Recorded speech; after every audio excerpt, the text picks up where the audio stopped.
నమస్తేనా. మొన్న Revanth Reddy Oxford university నుంచి కొన్ని ఎడ్యుకేషన్ సిస్టమ్ ఇక్కడ తీసుకొస్తామని చెప్పడం జరిగింది. అంటే ఇక్కడ ఉన్న గవర్నమెంట్ స్కూల్ని కాలేజీని పట్టించుకోవడం రేవంత్ రెడ్డి బయట నుంచి తీసుకురావడం అవసరం ఏముంది అన్నా? రేవంత్ రెడ్డి నిజంగా నీకు అసలుకి నువ్వేం మాట్లాడుతావు నీకన్నా అర్థం అవుతుందో లేకపోతే నీ పిఏ అన్న ఎవరన్నా ఉంటే వాళ్ళతో నన్ను అర్థం చేయించుకో. ఎందుకనంటే ఈడున్న గవర్నమెంట్ స్కూల్కి కరెక్ట్ ఏమంటారు సదుపాయాలు లేవు ఇక్కడ. ఒక యూనిఫామ్ అయినా సరే వాళ్ళకి పెట్టే ఫుడ్ అయినా సరే మొత్తం కల్తీతో నడుస్తుంది. ముందు దాంట్లో బాగా చేయకుండా ఏదో ఆక్స్ఫర్డ్ని తీసుకొని వచ్చి ఇక్కడ పెడతా ప్రైవేట్ స్కూల్లో చదివిపిస్తామంటే గవర్నమెంట్ స్కూల్కి పంపించడానికే వాళ్ళకి రోజు ఒక 5 రూపాయలు ఇచ్చి పంపించడానికే వాళ్ళకి చేతన అవ్వట్లేదు పేరెంట్స్కి. అట్లాంటిది నువ్వు ఏమంటారు ఉన్నదాన్ని డెవలప్ చేయకుండా లేని దాన్ని క్రియేట్ చేసుకొని వచ్చేసి ఏదో చేసేదాం పీకేదాం అని చెప్పేసి నువ్వు ఆలోచన చేస్తున్నావు. కానీ అది ఎప్పుడు కరెక్ట్ కాదు నీది. ఎందుకో నువ్వు సీఎం అయినప్పటి నుంచి నువ్వు ఏం మాట్లాడినా సరే కాంట్రవర్సరీ అవుతుంది. అసలు నువ్వు కాంట్రవర్సరీ అవ్వడానికి సీఎం అయినవో లేకపోతే మా ప్రాణాలు తీయడానికి సీఎం అయినవో మాకు అర్థం అవ్వట్లేదు. అరే స్కాలర్షిప్లు పెట్టు పిల్లలకి, వాళ్ళకి ఏమంటారు ఓ సైకిల్ ఇయ్యి, అప్పుడు చంద్రబాబు నాయుడు ఇచ్చినట్టు అట్లా సైకిల్ ఇయ్యి. ఆడపిల్లల స్కూటీలు ఇస్తాను నువ్వు గెలవక ముందుకు. ఏవా స్కూటీలు? ఈడ ఆడపిల్లల చదువైనా సరే మగపిల్లల చదువైనా ఇగో ఎడ్యుకేషన్ సిస్టమ్ అనేది రేపటి తరానికి ఒక భవిష్యత్ అని చెప్పుకోవాలి. అంతేగాని చదువుకుంటారు గవర్నమెంట్ స్కూల్లో చదువుకుంటారు అని చెప్పేసి వాళ్ళని గవర్నమెంట్ నువ్వు హైడ్రాతోనే ఇల్లులే కూలగొట్టున్నావు, నువ్వు గవర్నమెంట్ స్కూల్ కూలగొట్టవని ఇంకేముంది? అసలు నీ మాట విధానం నీ మార్పు మొత్తం మార్చుకోవాలి. నువ్వు మార్చుకొని ఒక తెలంగాణ సీఎం ఒక మంచి సీఎం పనికి వాళ్ళ సీఎం కాదని చెప్పేసి నువ్వు ప్రూవ్ చేయాలి. ఆఖరికి వస్తుండే పిల్లల చదువు కాడ కూడా బిజినెస్ ఏంది నాకు అర్థం కాదు. ఆ పిల్లలు చదువుకునే పిల్లల దగ్గర బిజినెస్ ఏంది నాకు అర్థం కాదు. అదే గవర్నమెంట్ స్కూల్ లేకపోతే ఎంతమంది చదువుకునే వాళ్ళు లేకుండా అయిపోతారు తెలుసా? ఎవరి పుణ్యానో గవర్నమెంట్ స్కూళ్ళలో ఉన్నాయి, గవర్నమెంట్ స్కూళ్ళలో చదువుకుంటారు. సంపాదించి అంటే మనం ఏదైతే పే చేస్తామో ఆ అమౌంట్ తీసుకెళ్లి మళ్ళీ వాడు వాళ్ళ గంటలోనే అంటే ఇన్వెస్ట్ చేసుకుంటాడు.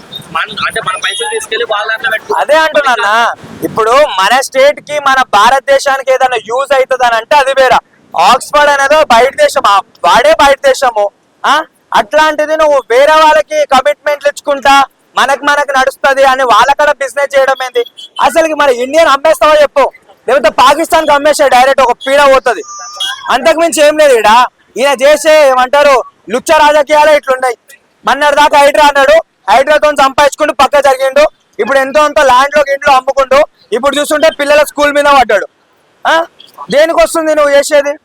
అదే నీ ఇంట్లో నీ పిల్లలు ఉంటే ఒకవేళ నువ్వే ఏమంటారు నీ పిల్లల్ని చదువుకిచ్చే పొజిషన్లో లేకపోతే నువ్వు హాస్పిటల్లో జాయిన్ చేస్తావా? అంటే పిల్లలు చదువుకునే కాడ కూడా బిజినెస్ చేస్తున్నావు నువ్వు. నీ లుచ్చ రాజకీయం కాదు, ఒక ఔర రాజకీయం.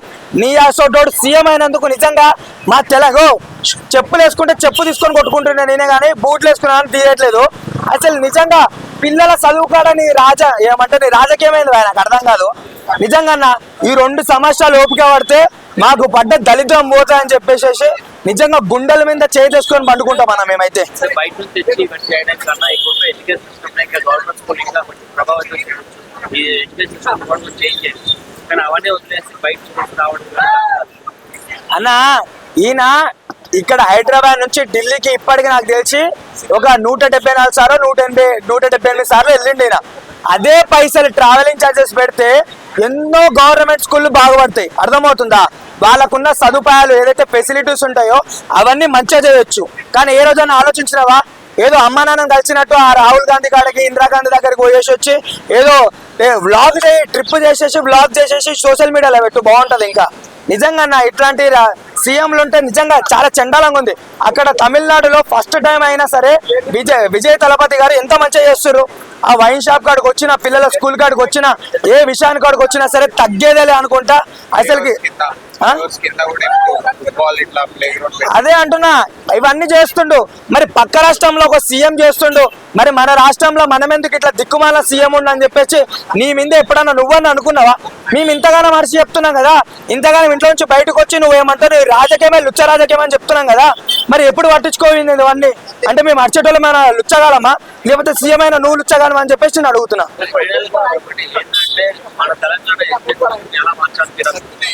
అన్నా మార్చాలి, మార్పు రావాలంటే ఆ రోజులు పోయినాయి అన్న. కానీ ఎంతో అంతో పిల్లలకి ఏమంటారు మంచి ఫుడ్ వస్తుంది, మంచి డ్రెస్ వస్తుంది, పిల్లలు హ్యాపీగా షూస్ గీజ్ ఇస్తారు, మంచిగా వెళ్ళిపోతారు స్కూల్కి అని చెప్పేసి బీఆర్ఎస్ గవర్నమెంట్లో అయితే మేము నిజంగా అనుకున్నాం. సో ఏ గవర్నమెంట్ వచ్చినా ఎవరు వచ్చినా సరే ఎడ్యుకేషన్ అనేది ఎవరికైనా ఇంపార్టెంట్. ఎడ్యుకేషన్తోనే ఏమంటారు జాబులు రాకపోవచ్చు, కానీ ఇంకిత జ్ఞానం అనేది వస్తుంది. ఆ జ్ఞానంతోనే సొసైటీలో కాదు ఏ దేశానికి వెళ్ళినా బ్రతకొచ్చు. సో ఈ చదువు దగ్గర అయితే వ్యాపారం చేయకండి. ఏ గవర్నమెంట్ వచ్చినా పిల్లలకి కొంచెం న్యాయం జరిగేటట్టు చూడండి. వాళ్ళ ఈ రోజు తరమే రేపటి భావి తరం అని చెప్పేసి మాట్లాడుకుంటాము. సో వాళ్ళు బాగుంటే వాళ్ళ ఫ్యామిలీలు కూడా బాగుంటాయి. ఎందుకంటే చాలా మంది ఇప్పటికీ గవర్నమెంట్ స్కూళ్ళ మీద నమ్మకాలు పోయి ప్రైవేట్ స్కూళ్ళ మీద చేస్తుర్రు అన్న. కూలి పనికి పోయిన వాళ్ళు కూడా ఏమంటారు ప్రైవేట్ స్కూల్లో చదివితే ఇంకా మంచిగా చదువుతారేమో అని చెప్పేసి, కానీ ప్రైవేట్ స్కూల్లో కూడా ఏముండదు, పేరుకే ప్రైవేట్ స్కూల్ అది. సో గవర్నమెంట్ స్కూల్లోనే అన్ని మంచి ఫెసిలిటీస్ ఉంటే ప్రైవేట్ స్కూల్ ఎందుకు వేస్తారు? సో ఇక్కడ గవర్నమెంట్ తప్పు ఉంది. గవర్నమెంట్ కరెక్ట్గా ఉంటే ఈ ప్రైవేట్ స్కూళ్ళల్లో లక్షలు కట్టి చదివించే అవసరం లేదన్న. అర్థమవుతుందా? సో నాకు తెలిసి ఈ రాజకీయాలు మారితే అప్పట్లో తెల్లదొరలు ఎవరైతే మనల్ని హింసించారో ఆ రోజులు పోయినాయి. కానీ ఇప్పుడు రాజకీయ ప్రకారంగా చూసుకుంటే ఈ చెత్తన కొడుకులు వచ్చేసి మన మీద వాడి మనతోనే డబ్బులు తీసుకొని తిందామని చెప్పేసి అని అంటారు. ఓట్లకు ముందు వస్తారు, మేము అది చేస్తాం ఇది చేస్తాం అని మాట్లాడతారు. మళ్ళీ ఓట్లు అయిపోయిన తర్వాత ఈడు ఎవడో నాకు తెలియదు అని అంటారు. సో మనం కూడా బుద్ధి చెప్పాలంటే మన ఓట్ని మనం కరెక్ట్ యూజ్ చేసుకుంటే ఈయన కుక్కలకు బుద్ధి వస్తాయని చెప్పేసి అని అంటున్నాను. లేటెస్ట్ అప్డేట్స్ కోసం మన నేటి ధాత్రి ఛానల్ని సబ్స్క్రైబ్ చేయండి. అలాగే మీకు నచ్చిన వీడియోని లైక్ చేసి షేర్ చేసి కామెంట్ చేయండి.